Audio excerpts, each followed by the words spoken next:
Folks, welcome back. Whether you like it or not, we are now in a market where it actually makes more sense to buy something now and ask questions later. And that sounds like absolute lunacy to most people out there, especially seasoned value investors. However, desperate times call for desperate measures. Even I am playing into this ridiculous game that we have going on in this hobby. So let me explain this to you. Surging Sparks was announced, right? And it got hyped up because everyone knew it was going to be based around Pikachu. There were hints about the Latias Latios and a few other cards. And because of those factors alone, people started to buy and order it in mass. But again, they kind of had an idea of what was in the set, right? And then Prismatic Evolutions was announced. And again, everyone had an idea of what was in the set. It was going to be based around Eevee and the Evolutions. Everyone knows how much of a home run Evolving Skies was and how loved those cards are. And so everyone started buying those up in mass, and they sold out in Pokemon Center, the same day, and all the other sites started to sell out and take down their pre-orders and raise their prices and all the same stuff, right? Great. But then Safari Zone came along, and they put out pre-orders for SV9, Scarlet and Violet Booster Box Set number 9. They didn't even have a picture because there's no pictures or set or leaks even released yet for it. It's 4, 5, 6 months out from actually becoming a thing, and people still rushed to Safari Zone and bought it out at $100 a box before they have any idea what it even is. I'm one of those people too. I told you guys, I'm part of the Timmy Army these days. I'm one of them. And normally Safari Zone is the cheapest retailer online when it comes to pre-orders. It's kind of right there with distribution prices, if not better than some distributors. And normally they have boxes at like $95. And if you buy like a case or 4 cases, you can get the box down to like $90. They are now selling out at $100 in a matter of minutes on a set that hasn't even been announced. No leaks have been shown for it. And they didn't even have a picture of what the set was or the box. It was literally just a default image that said SV9. Didn't even have a set name. They didn't even put a set name on it because no one knows what the set name is yet because it's so far off in the future. But people bought it up like hotcakes. And that's where we are, guys. For better or worse, whether you like it or not, this is the market. And like I said before, you can either sit in the corner and whine and cry and say it's not fair and it shouldn't be this way, or you can play into it. And you can do very well, and you can actually make more money in a bull market, even when you're paying more for things, even when they're harder to obtain than you can in a bear market where you can find everything is plentiful and you can buy as much as you want, but then it sits for the same price for 6 months a year and doesn't move at all. Which one would you rather have? And so going forward, unfortunately, I don't like this kind of market. I don't like this Speedy Gonzalez game where you got to log on to every site right when it's released and try to get an order in. But if you don't do it fast enough, it's gone. And it's gone. But that's where we're at. If you don't click the links fast enough, if you don't get your orders in, there's not going to be enough to go around. I know everyone's going to point their fingers at Pokemon Company and say they need to stop making things so scarce. They need to print more of it. They need to limit people on their orders. They're doing all of that. They're doing every single one of those things. They're printing more than ever. You can go back. It's publicly released how many cards they print every single year. Every single year, it goes up by billions. All right. They are printing more.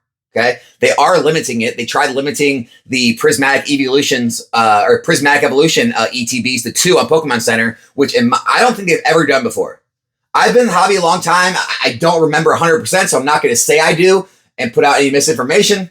But as far as I can remember, I never remembering Pokemon Center lowering the limit to 2 ETBs, not even with 151. And so the very fact that they tried to limit that order speaks volumes. I think they limited the orders on other prismatic sets to 2 as well, on other items. And so they're trying that. I mean, Pokemon Company is trying to print cards. They're trying to limit things. They're trying to do things to make sure everyone has a chance to get it. They make sure that you shouldn't be able to order multiple times in your account, although there are ways around that and people do find ways to continue to order. So Pokemon Center is, I feel like, maybe not doing their best, but they are trying to at least curb the demand and let everyone have a chance. It's just not working. The demand is too strong. There's too many people worldwide rushing in to buy this. And I don't know if there's an answer for the short term, right? Long term, obviously, demand always goes up and down. Pokemon can eventually get a handle on the supply side of things, which will then, curve the prices because, once the supply catches up to the demand, prices do regulate. However, I think we're still a good 3-6 months out for that because you have to remember, they're printing the Prismatic Evolutions right now. They're printing the 151 new box that's coming out in February, March? They're printing other things, right? They just restocked Paldea. Are they going to reprint Twilight? Are they going to reprint more 151? Is it all going to be dedicated to Surging Sparks? What about Prismatic Evolutions? That's already about to sell out, right? And so they have to print more of that because the demand's too high for that. So it's like they have so much to do, so many sets to keep printing, so many reprints to all go back and do. And I just simply don't think they have enough capacity to do so. And then the question becomes, Alex, we talk about this in the live stream if you've been part of the live streams. People say, Alex, they should buy a whole new printing facility and double the capacity. Well, what happens when they buy a facility, have to build out the whole facility? It takes, a matter of time, 6 months, a year, whatever, maybe more. After they get all the new machines in there, everything's tested and ran through and all that. What about that? Then the demand comes down. Now they have all this money invested. They have all these cards being printed, and now they don't need them, right? I mean, you can't make these quick, rash decisions in a large-scale business like this, right? You have to continue to plan for the future while also making sure the present is taken care of.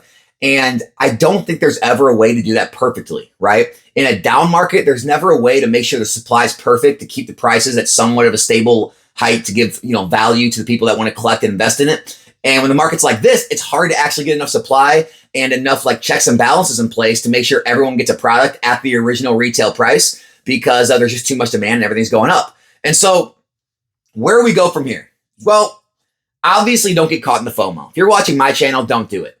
I'm sure you see right now, the Pikachu from Surging Sparks in a PSA 10 is already graded, already at auction on eBay, and it is already over $1,000, and it hasn't even ended. It's already ran up to over $350 on TCG Player Raw.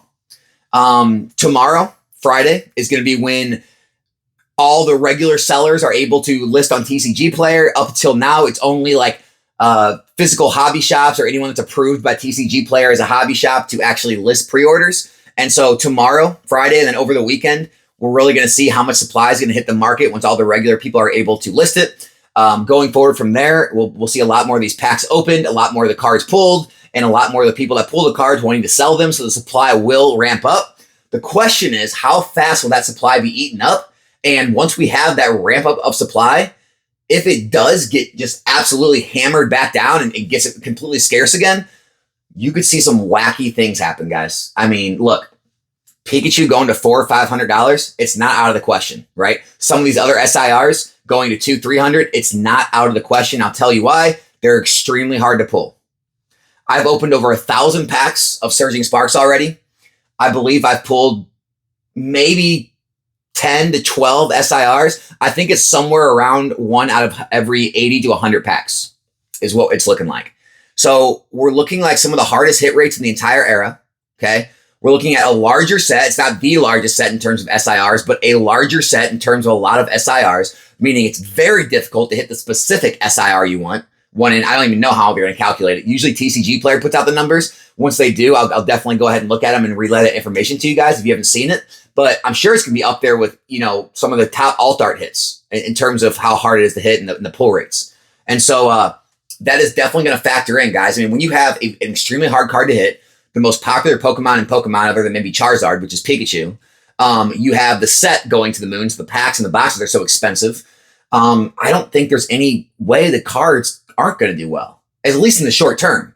Maybe once we get Prismatic Evolutions, it takes some heat away from Surging Sparks, and some of the cards start to drop because demand drops. Maybe the boxes start to stagnate. Maybe they drop a little bit. But guys, we got months. Like I said, everyone in this hobby looks so far in the future. We have months until we get that set. We're going to go through all the holidays. We're going through all November, all December with just Surging Sparks, guys.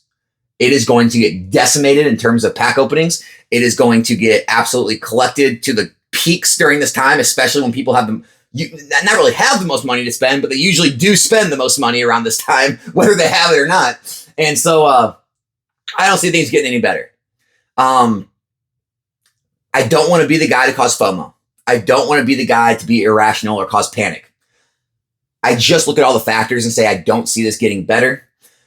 We can talk about the economy, right? Stock market, all-time highs, crypto markets, all-time highs.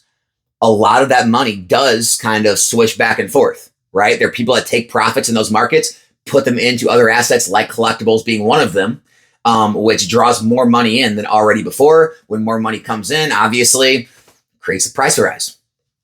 So I don't really know a good way to tell you to play this market.